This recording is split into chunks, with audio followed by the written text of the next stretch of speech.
Hello everyone, I hope you all will be fine. So welcome करता हूं मैं आपको अपने चैनल बाइटब्रिट्स के ऊपर। आज की इस वीडियो में हम लोग बात करने वाले हैं रेट मोनोटोनिक शेड्यूलिंग, जो कि हमारा शेड्यूलिंग एल्गोरिथम्स की प्लेलिस्ट की 8th वीडियो है। इसके बाद एक और आएगा बैंकर एल्गोरिथम, फिर हमारी जो प्लेलिस्ट है वो कंप्लीट हो जाएगी। सो बिना किसी देरी के let's start the journey of learning. So friends, RMS को अप्लाई करने से पहले सबसे पहले हमें पता होना चाहिए कि आरएमएस होता क्या है और इसकी कुछ मेन पॉइंट्स भी देखेंगे। सबसे पहले इसकी डेफिनेशन पढ़ते हैं। It is a fixed priority scheduling algorithm used in real time operating system. ये एक फिक्स्ड प्रायोरिटी शेड्यूलिंग एल्गोरिथम है जो कि रियल टाइम ऑपरेटिंग सिस्टम्स में यूज होता है। अब फिक्स्ड प्रायोरिटी शेड्यूलिंग एल्गोरिथम या फिर स्टैटिक प्रायोरिटी शेड्यूलिंग एल्गोरिथम्स कौन से होते हैं? वो एल्गोरिथम जिसके अंदर किसी टास्क को अगर एक बार जो प्रायोरिटी मिल गई, फिर उस टास्क के एंड तक जब तक वो पूरा का पूरा कंप्लीट ना हो जाए तब तक उसकी प्रायोरिटी जो है चेंज नहीं होती, प्रायोरिटीज स्टैटिक रहती है। फॉर एग्जाम्पल, आपके पास 3 टास्क है P1, P2 एंड P3, और P1 को आपने हाईएस्ट प्रायोरिटी असाइन कर दी, तो थ्रू आउट द जितना भी आपके पास टाइम चलेगा, जब तक वो टास्क चलेगा तब तक आपका P1 का जो होगा प्रायोरिटी हाईएस्ट होगी, और बाकी जिसको आपने लोवेस्ट दिया वो लोवेस्ट ही रहेगी। सेकंड, यहाँ पे पॉइंट लिखा हुआ है रियल टाइम ऑपरेटिंग सिस्टम्स। अच्छा, अब रियल टाइम ऑपरेटिंग सिस्टम्स होते क्या? रियल टाइम ऑपरेटिंग सिस्टम्स वो सिस्टम्स होते हैं जिसके अंदर एक सर्टेन पीरियड के अंदर आपने रिस्पॉन्ड करना होता है, उस ऑपरेटिंग सिस्टम ने रिस्पॉन्ड करना होता है। फॉर एग्जांपल, अगर यूजर उसको कोई इनपुट देता है तो उस इनपुट का कुछ फिक्स टाइम के अंदर, किसी सर्टेन टाइम के अंदर उसने क्या करना होता है? रिस्पॉन्ड करना होता है। तो उन ऑपरेटिंग सिस्टम्स को हम लोग कहते हैं रियल टाइम ऑपरेटिंग सिस्टम्स। अच्छा, अभी इसके कुछ मेन पॉइंट्स देखते हैं। सबसे पहली बात यह कि टास्क आर पीरियोडिक। आरएमएस में जो टास्क होते हैं वो पीरियोडिक होते हैं। पीरियोडिक का ये मतलब होता है कि वो टास्क दोबारा से फिर आएगा और कुछ टाइम के बाद जो उसका टाइम पीरियड होगा उसके बाद वो दोबारा से रिपीट होगा। The task with the smallest time period gets highest priority. जिसका टाइम पीरियड जितना छोटा होगा उस टास्क की प्रायोरिटीज उतनी ही ज्यादा होगी। डिफरेंट हमने शेड्यूलिंग एल्गोरिथम्स देखे, हर एल्गोरिथम में जो है अलग तरीका होता है प्रायोरिटीज को असाइन करने का। यहाँ पे जो प्रायोरिटीज का असाइन करने का तरीका है वो ये है कि जितना छोटा टाइम पीरियड होगा उतनी हाईएस्ट उसकी प्रायोरिटी होगी। थर्ड बात ये कि ये जो है प्रीएम्प्टिव है। प्रीएम्प्टिव का ये मतलब है कि अगर कोई लो प्रायोरिटी टास्क जो है रन कर रहा है और उससे हाईएस्ट प्रायोरिटी वाला टास्क आ गया तो उसको प्रीएम्प्ट कर देगा। उस टास्क को रोक के हम लोगों ने क्या करना है? हाईएस्ट प्रायोरिटी वाले टास्क को चलाना है। तो अब इसकी थोड़ी सी डिटेल्स होगी, आप चलते हैं इसकी एग्जांपल की तरफ। सो फ्रेंड्स, एक एग्जांपल क्वेश्चन हमें गिवन है जिसमें हमारे पास 3 ब्लॉक्स है, प्रोसेस का, बर्स्ट टाइम का एंड टाइम पीरियड का। अब ये प्रोसेस ब्लॉक के अंदर हम लोगों ने 3 प्रोसेस दिए, P1, P2 एंड P3। ये प्रोसेस के नाम है, यहाँ पे आप लोग टास्क 1, टास्क 2, टास्क 3 भी करके ले सकते हो। सेकंड हमारे पास है बर्स्ट टाइम। बर्स्ट टाइम जिनको नहीं पता वो क्या होता है, बर्स्ट टाइम एक्चुअल में कि एक प्रोसेस कितना टाइम मिनट तक चलेगा, कितने टाइम मिनट्स को वो कंज्यूम करके अपना काम कंप्लीट करेगा, उसको हम कहते हैं बर्स्ट टाइम। थर्ड हमारे पास है टाइम पीरियड। टाइम पीरियड का ये मतलब होता है कि इस सर्टेन टाइम के अंदर ये प्रोसेस एक ही बार रन करेगा। फॉर एग्जाम्पल, अगर हमारे पास P1 का जो टाइम पीरियड है वो 20 है, तो इस टाइम पीरियड 20 के अंदर P1 जो है वो एक ही बार रन होगा। ठीक है, अब हम लोगों ने क्या करना है? इसको शेड्यूल करना है। शेड्यूल करने से पहले आपको एक फार्मूला पता होना चाहिए जिसमें हम क्या करते हैं? आरएमएस को वैलिडेट करते हैं, यानी हमें ये पता चलता है कि आरएमएस शेड्यूलेबल है भी या फिर नहीं है। तो उस फार्मूले को मैं आपको सिंपली समझाता हूँ। सबसे पहले आप लोगों ने क्या करना है? कोई भी एक वेरिएबल ले लेना है, जैसे मैं यहाँ पे एग्जांपल के तौर पर ए ले लेता हूँ, और इसको हम कहते हैं वैलिडेटिंग आरएमएस। ठीक है, ए ले लेना है। उसके बाद क्या करना है आपने? P1 का जो बर्स्ट टाइम है उसको डिवाइड करना है P1 के टाइम पीरियड से। ठीक है, तो हम यहाँ पे लिखेंगे 3/20 प्लस, फिर हमने क्या करना है? P2 का जो टाइम बर्स्ट टाइम है उसको डिवाइड करना है टाइम पीरियड से। हमारे पास आ जाएगा 2/5 प्लस P3 के साथ भी सेम करना है, 2/10 लिख लेंगे। आपके पास जितने ज्यादा प्रोसेस होंगे आप यहाँ से प्लस करते हुए उन सब प्रोसेस को ऐड कर लेना जितने भी आपके पास यहाँ पे होंगे। अब इस केस में मेरे पास 3 प्रोसेस है तो मैं इन तीनों का लिख रहा हूँ। अब अपने क्या करना है? इनका एलसीएम ले लेना। जिस तरह से आपको सॉल्व करना इजी लगता है कर सकते हैं, मैं आपको यहाँ सिंपल इम्प्लीमेंटेशन बता देता हूँ। इनका जो एलसीएम है वो हमारे पास आएगा 20। उसको जब सॉल्व करेंगे, एलसीएम लेना आपको आता ही होगा, फिर मैं बताता हूँ। 20 को 20 से डिवाइड करेंगे तो हमारा आंसर बनेगा 1। 1 को ऊपर वाले 3 से मल्टीप्लाई करना है तो 3 आ जाएगा। सेकंड हमने क्या करना है? 20 को 5 से डिवाइड करना है तो हमारा आंसर बनेगा 4। 4 को ऊपर वाले 2 से मल्टीप्लाई करेंगे तो 8 आ जाएगा। प्लस 20 को 10 से डिवाइड करेंगे तो हमारा आंसर बनेगा 2। 2 को ऊपर वाले 2 से मल्टीप्लाई करेंगे तो हमारा आंसर आ जाएगा 4। इन सबको ऐड करेंगे तो 8 + 4 12, 12 + 3 15/20, जिसको अगर आप काटते हो तो आपके पास बनता है 3/4। अब 3 और 4 को आपने क्या करना है? सिंपल से सॉल्व कर लेना है। 3 अंदर आएगा, 4 बाहर आएगा, पॉइंट लगेगा, 30 बन जाएगा। 7 4 ज़ा 28, 2 रह जाएगा, यहाँ पे एक और 0 लगाएंगे तो 4 5 ज़ा 20 हमारे पास हो जाएगा। तो हमारा जो आंसर बना ए का वो बना 0.75। अब ए का आंसर आपको यहाँ पे जो है मिल गया। छोटा सा एक काम आपने और भी करना है, एक फॉर्मूला है उसको भी सॉल्व करना है ताकि हमें इजीली पता चल जाए कि आरएमएस शेड्यूलेबल है भी या फिर नहीं है। फिर आपने क्या करना है, यहाँ पे एक और वेरिएबल ले लेना है बी के नाम से, उसका फॉर्मूला ये है n 2 raised to the power 1 over n minus 1। अब n यहाँ पे क्या है, n के यहाँ पे n का मतलब होता है नंबर ऑफ प्रोसेस। यहाँ पे हमारे पास कितने प्रोसेस है, 1 2 एंड 3, तो n की वैल्यू यहाँ पे क्या होगी, 3 हो जाएगी। अब सिंपली यहाँ पे n की वैल्यू पुट करेंगे 3 into 2 raise to the power 1 over 3 minus 1। अब इसको सिंपली कैसे सॉल्व कर सकते हैं, 3 बाहर ही रहेगा, 2 raise to the power 1 upon 3 का मतलब होता है क्यूब रूट ऑफ 2 माइनस 1। अब b इज इक्वल टू 3 अपनी जगह पे आ जाएगा, क्यूब रूट ऑफ 2 का जो आंसर होता है वो 1.26 होता है। आप नॉर्मली कैलकुलेटर से इसको सॉल्व कर सकते हैं। फिर आपके पास क्या होगा, 3 इंटू इन दोनों को जब माइनस करेंगे तो हमारे पास 0.26 जो आंसर बनेगा। अब 3 मल्टीप्लाई बाय 0.26 बनता है 0.78। अब आपने क्या कर लिया, ए भी फाइंड कर लिया, बी भी फाइंड कर लिया। अब आपने यहाँ पे चेक करना है, अगर बी जो है बी ग्रेटर है ए से तो आरएमएस शेड्यूलेबल है, आपने आरएमएस को आगे सॉल्व करना है। लेकिन अगर ए ग्रेटर है तो आरएमएस सॉल्व नहीं होगा। सिंपली मैं आपको लिख के समझा देता हूँ, if B is greater than A तो आरएमएस क्या है, शेड्यूलेबल है। लेकिन अगर बी स्मॉलर है ए से तो आरएमएस शेड्यूलेबल नहीं है। अगर बी ग्रेटर है तब भी आरएमएस को आप शेड्यूल कर सकते हो, आगे उसकी रिप्रेजेंटेशन बना सकते हो, उसकी डायग्राम वगैरह बनाओगे। अगर इस तरह नहीं है, अगर ए ग्रेटर है तो आप सिंपल नीचे लिख दो कि RMS is not schedulable on these processes. ये आपने लिख लेना, आपका क्वेश्चन यहाँ पे कंप्लीट हो जाएगा। लेकिन हमारे केस में जो है बी की वैल्यू 0.78 है और ए की 0.75 है, तो बी की वैल्यू क्या है, ग्रेटर है। अब हम क्या करेंगे, इसको आगे इंप्लीमेंट करेंगे। तो अब चलते हैं इसकी इंप्लीमेंटेशन की तरफ। सो फ्रेंड्स, अगर आपका आरएमएस जो है शेड्यूलेबल होता है, अगर उसको आप आगे सॉल्व कर सकते हो तो सबसे पहले आपके पास जो नेक्स्ट स्टेप आएगा वो होगा एलसीएम लेना। एलसीएम किस तरह ले सकते हैं, इजी वे में फिर भी आपको बता देता हूँ। आपके पास जितने भी टाइम पीरियड्स होंगे आपने उनका एलसीएम ले लेना है। तो आपके पास टाइम पीरियड क्या है, 5 है, 10 है और 20 है। मैंने असेंडिंग ऑर्डर में इनको लिख लिया, ठीक है।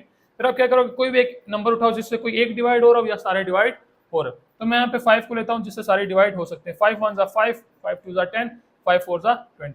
अब मैं दोबारा से 2 लूंगा, 1 अपनी जगह पे आ जाएगा, 2 1 जा 2 और 2 2 जा 4।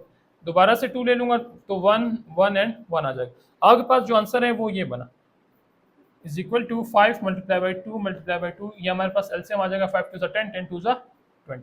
तो आपके पास सिंपल एलसीएम इस तरह से ले सकते हैं। आपने यहाँ पे एलसीएम ले लिया और एलसीएम आपके पास आया 20। एलसीएम हमने क्यों लिया, ताकि हमें पता चले हमने कितनी लंबी जो है लाइन ड्रॉ करनी है, इस वजह से हम लोग क्या करते हैं, एलसीएम लेते हैं। अब आपने क्या करना है, जितने आपके पास प्रोसेस है हर प्रोसेस के लिए एक अलग अलग लाइन ड्रॉ कर लेनी, ताकि आपके पास कोई भी एरर फ्यूचर में ना आए।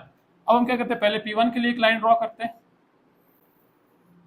और इसकी लेंथ कितनी होगी, 0 से 20 तक होगी। 20 क्यों होगी, क्योंकि हमने एलसीएम लिया, हमारे पास एलसीएम 20 है तो हम मैक्सिमम लेके चलेंगे। फिर हमने क्या करना है, दूसरी लाइन ड्रॉ करनी है P2 के लिए 0 से 20 तक। फिर P3 के लिए एक लाइन ड्रॉ करनी है 0 से 20 तक, और फिर एक कॉमन लाइन ड्रॉ करेंगे जिसके ऊपर हम तमाम टास्क जितने भी हमारे पास ऊपर P1 P2 P3 हम सबको रिप्रेजेंट करेंगे।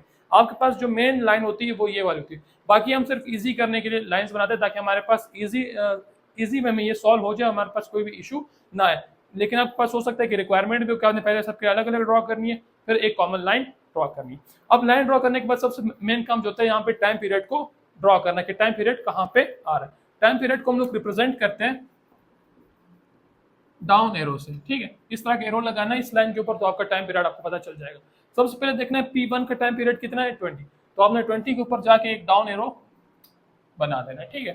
फिर P2 का टाइम पीरियड कितना है, 5 है, तो आपने 5 के ऊपर आके टाइम पीरियड लगा देना। आपको नहीं पता 5 कितना है तो आप इसका सेंटर पॉइंट कोई भी ले सकते हो। फॉर एग्जांपल मैं 10 लेता हूँ ताकि मेरे पास जो लाइंस हैं वो सही बने। अब मैंने क्या करना है, 5 के ऊपर P2 का जो टाइम पीरियड है वो ड्रॉ कर लेना। अब फॉर एग्जांपल मेरे पास 5 यहाँ पे, 10 यहाँ पे, 15 यहाँ पे और 20 यहाँ पे, ठीक है। तो आपने ये भी देखना है कि कितनी बार वो टास्क आ रहा है। आप सिंपली टाइम पीरियड को डिवाइड कर सकते हो एलसीएम से। तो 20 को अगर 20 से डिवाइड करेंगे हमारा आंसर बनेगा 1, यानी ये टास्क एक बार चलेगा। अगर 20 को 5 से डिवाइड करेंगे तो आंसर आएगा 4, यानी ये वाला टास्क 4 टाइम्स रन करेगा। और सेम एलसीएम हमारे पास का था 20, उसको अगर 10 से डिवाइड करेंगे तो हमारा आंसर बनेगा 2। तो ऐसा आपको पता चलेगा कि आपका जो टास्क है वो कितने टाइम्स तक रन होगा। अब मैंने यहाँ पे क्या कर लिया, टाइम पीरियड ड्रॉ कर लिए। अब P3 के लिए टाइम पीरियड ड्रॉ करेंगे हर टाइम 10 टाइम मिनट्स के बाद। पहला वाला जो टाइम पीरियड है वो 10 के ऊपर आएगा, दूसरा आएगा हमारे पास 20 के ऊपर। अब आपने क्या कर लिया, यहाँ पे लाइंस भी ड्रॉ कर ली और टाइम पीरियड भी जो है यहाँ पे ड्रॉ कर लिए। अब आपने क्या करना है, प्रायोरिटीज चेक करनी कि किस टास्क की प्रायोरिटी कितनी ज्यादा है। और प्रायोरिटीज किस तरह चेक करते हैं, जिसका टाइम पीरियड सबसे छोटा होगा उसकी प्रायोरिटी सबसे ज्यादा होगी।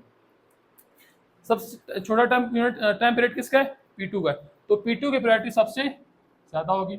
उसके बाद P1 और P3 में किसकी ज्यादा होगी, P3 की ज्यादा होगी, क्योंकि इसका टाइम पीरियड 10 है और इसका 20 है। जिसका टाइम पीरियड छोटा होगा उसकी प्रायोरिटी ज्यादा होगी। तो P2 के बाद जो प्रायोरिटी बनती है वो बनती है P3 की, और फिर लास्ट में आएगा हमारे पास P1। तो हमने क्या किया, प्रायोरिटीज भी ड्रॉ कर लिए कि सबसे पहले हम लोगों ने कौन सा टास्क चलाना है, फिर कौन सा चलाना है और फिर कौन सा चलाना है। सबसे पहले हम लोगों ने कौन सा चलाना है, P2। तो P2 का जो टाइम बस टाइम है वो कितना है, 2।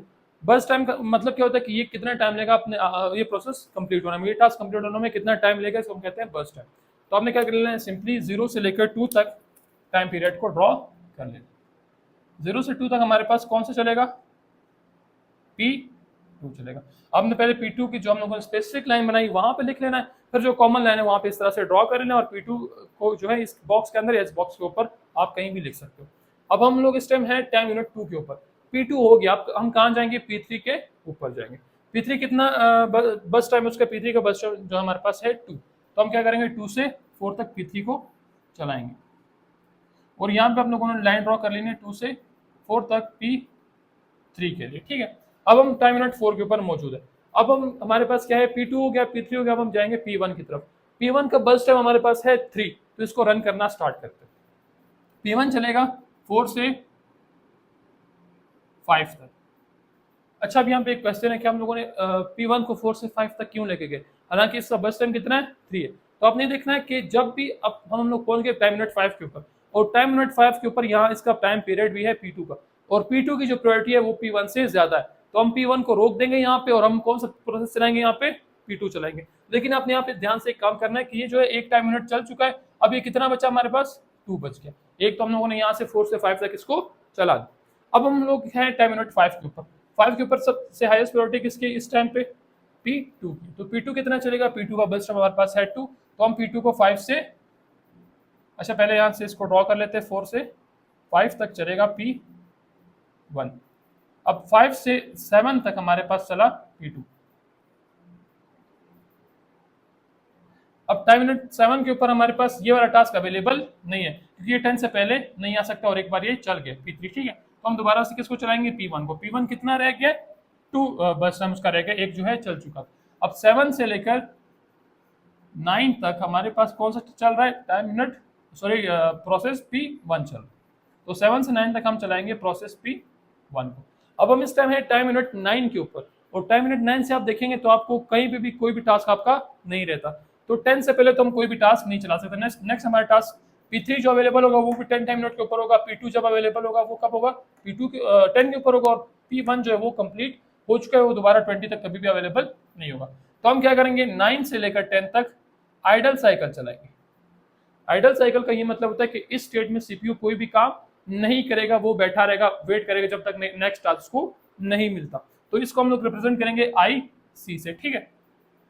अब आते हैं दोबारा से अब हम मौजूद है टाइम यूनिट 10 के ऊपर, ठीक है। 10 के ऊपर कौन कौन से टास्क अवेलेबल है, P1 तो हो गया, एक ही बार रन होना था, उसने कंप्लीट कर दिया रनिंग, और वो अब दोबारा से नहीं आएगा। अब दोबारा देखते हैं P3 और P2 हमारे पास रह गए। अब P2 और P3 में कौन सा चलेगा, P2 चलेगा, क्योंकि उसकी प्रायोरिटी जो है ज्यादा है। कितना चलेगा उसका, P2 का बस टाइम कितना हमारे पास 2 है। तो 10 से लेकर 12 तक हम कौन सा प्रोसेस रन करेंगे, प्रोसेस P2 रन होगा। अब 12 के ऊपर कौन सा प्रोसेस रन होगा, लाजमी बात है हम लोग P3 की तरफ आएंगे, P2 हो चुका है, P1 आएगा नहीं। तो ये 12 से लेकर 14 तक हमारे पास चलेगा प्रोसेस P3। अब 14 के ऊपर हमारे पास टाइम यूनिट के ऊपर कोई भी टास्क अवेलेबल नहीं है। P1 कंप्लीट हो चुका है, वो दोबारा नहीं आएगा। P3 भी यहाँ पे कंप्लीट हो चुका है, 20 से पहले नहीं आएगा। और P2 के ऊपर जब आएंगे तो 15 से पहले वो चल नहीं सकता। तो 14 से लेकर 15 तक फिर क्या होगा, एक आइडल साइकिल चलेगा, क्योंकि इस टाइम में कोई भी टास्क अवेलेबल नहीं है। अब 15 के ऊपर आने के बाद हमारे पास P2 दोबारा से आ जाता है, और P2 का जो बस टाइम है वो हमारे पास है 2। तो 15 से लेकर 17 तक दोबारा से कौन सा टास्क चलेगा, प्रोसेस P2 चलेगा। P2 हमने यहाँ पे चला दिया 17 तक। अब हमारे पास कोई भी टास्क नहीं रहता, 20 से पहले कोई भी टास्क अवेलेबल नहीं है तो हम क्या करेंगे 17 से 20 तक दोबारा से आइडल साइकिल चलाएंगे। 20 तक जो है कोई भी टास्क हमारे पास अवेलेबल नहीं है। अब आपने क्या करना है, चेक करना है कि आपका जो क्वेश्चन है वो आपने सही सॉल्व किया या फिर गलत सॉल्व किया।